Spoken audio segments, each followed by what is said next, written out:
Select the side of the gauge according to the type of chain. This side is correct for lines and L-type lifting chains. The opposite side is the correct one for roller drive chains and BL-type lifting chains, also called LH. The groove must be positioned at the pin of the chain. Then read the chain pitch and check the link number accordingly.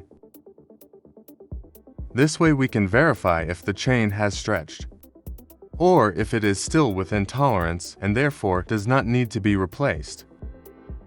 To check whether the chain has elongated or not, you need to verify where the center of the calculated pin falls. If it falls within the white area, the chain is compliant, shows no wear, and does not need replacement. If it falls within the gray area, the chain has elongated by about 2%. It can still be utilized, but its replacement should be planned soon. If the pin falls within the red area, marked with the number 3, the chain has elongated by more than 3% and must be replaced.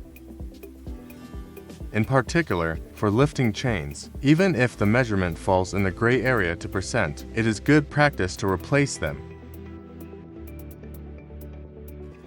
Place the chain gauge in the corresponding pin. Fit the chain gauge groove, knowing that the chain is a 5/8.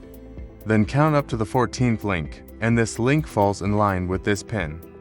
The center of the pin is within the white zone, which means the chain is compliant, has not experienced elongation, and can continue operating.